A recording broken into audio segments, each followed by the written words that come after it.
All right, which way to start off a Nigerian meal with a little bit of Nigerian praise and worship music. So right now, I'm going to show you exactly what you're going to need to make your Nigerian stew. And there's a lot of different stews and soups, and there are different ways to make it. But this is just one of the easiest ways that I can show you to make a Nigerian dish, okay? And this is basically a tomato-based dish. So you're gonna use your crushed tomatoes. You're gonna use your tomato paste. I choose to use these two brands. Sometimes I use other brands, but this particular brand gives it a nice flavor. You're gonna use red bell pepper, which basically with your red bell pepper, you're just gonna cut it up into big chunks. It doesn't necessarily have to be any particular size. And once you cut it up, then you're gonna put it in the blender. And we're gonna blend our vegetables, okay? So some of this I'm just gonna stop tape and then pick it back up so you won't just have to sit and watch every little detail of me cutting up vegetables. However, it doesn't have to be any particular size. So you're just gonna cut it up and you're gonna put it inside of the blender, okay? And of course you wanna pre-wash all your veggies and make sure it's nice and clean.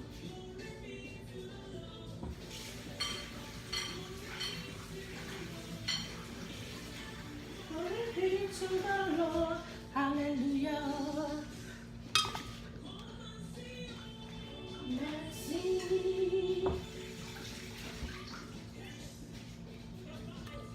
Nigerian praise and worship, it's always jamming.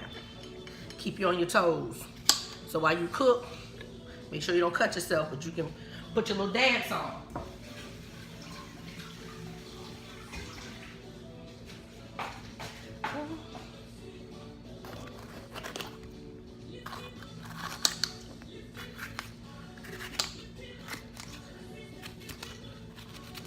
And I'm kind of on a time frame because my husband has to go to work. So I'm making sure he leaves home on a full stomach with a nice meal. Also, I like to pack him a little of stew and rice for lunch for him to eat later on if he gets hungry at work. So by this time of the day, most of the time, if I have not already cooked, this is the time that I'm normally preparing for hubby's dinner. Along with the kids, of course, but that goes without saying. But mainly around this time, he's getting ready to go to work. So I use 2 red bell peppers, and I also love to use 2 onions.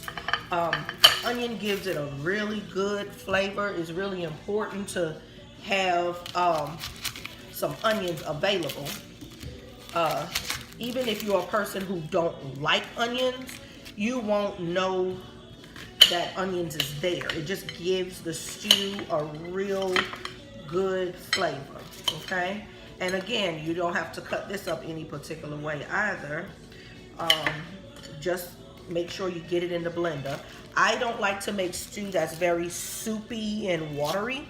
So when I cut up my veggies, I still keep it a little bit chunky. So then when you do blend, it blends where it's not so watery, okay?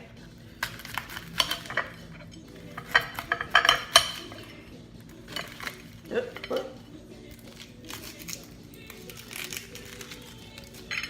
you've never praised and worshiped with Nigerians, I'm telling you, you're missing out. It's a great worship, great prayer.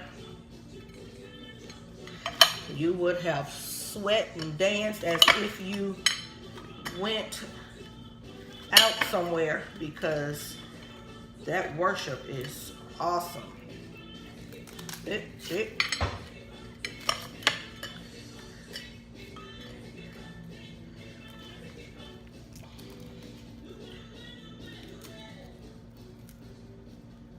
I've been cooking Nigerian dishes for many years. Probably now about 17 years.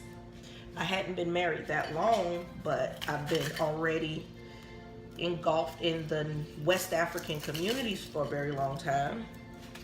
So I can pretty much cook different West African foods. I mainly cook Nigerian now because that is the person that I'm married to, but I also can cook Senegalese food, which is the same as the Gambian food, and Sierra Leone dishes as well. So it's a really good way of cooking if you get bored. If you like to cook and you get bored with the same dishes all the time, or you just have a husband that is very much into exploring other types of food, it's a really good idea. I'm basically a West African at this point with the types of foods I eat, even the clothes, the dance, once you get into it. Now this right here, these are hot peppers. So you want to decide how hot you want your food to be, okay? We like ours pretty nice on the spice side, so I utilize my pepper pretty good. I do 2 to 3, depending on. So now I'm ready to blend. Now, normally you would add water. I like to add the water from the meat that I cooked. Some people may not want that, but I like to keep the flavor going. I don't like a watery soup, so if I add regular water in this, and then when I go to now mix my stew together with my meat, I'm gonna need more water. So then I'm gonna add water again. So it's gonna make it very soupy. I don't like soupy water. So what I'm gonna do now is I'm gonna add a little bit of the broth from my meat.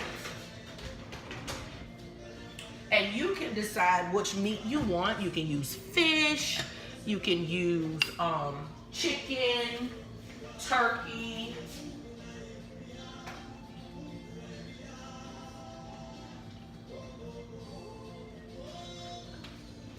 I'm really big on turkey. We use a lot of turkey in our house.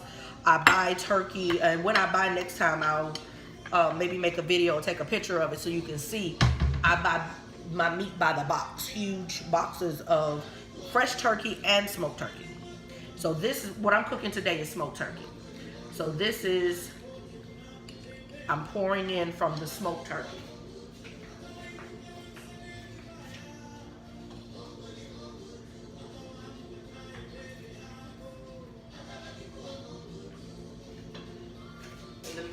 When I take a little pause, you just enjoy the Niger music.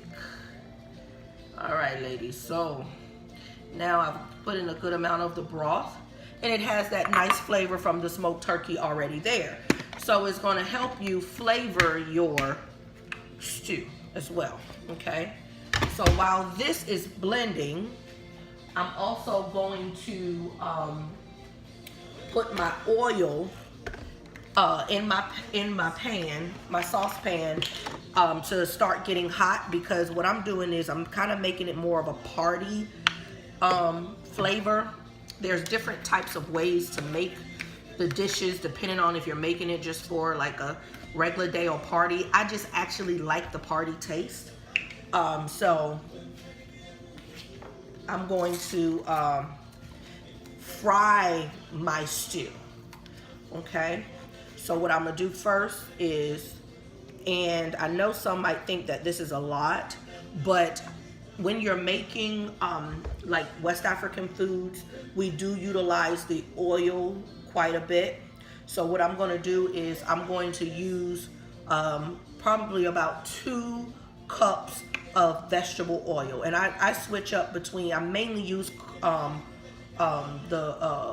canola oil, but today I'm using the vegetable oil, and I'm gonna use probably about 2 cups of the vegetable oil in the stew.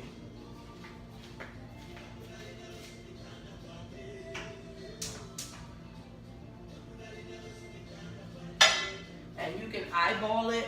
I start off with the 1 cup, let it get very hot, and then I will go ahead and start adding my tomato, the tomato sauce.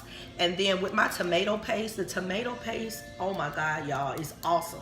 It gives it a little bit, I like a little bit of a sweet taste to it. It kind of mixes, it's not sweet, but you know, it kind of takes that edge of the tomato off. So I normally use about 2 cooking spoons of the tomato paste.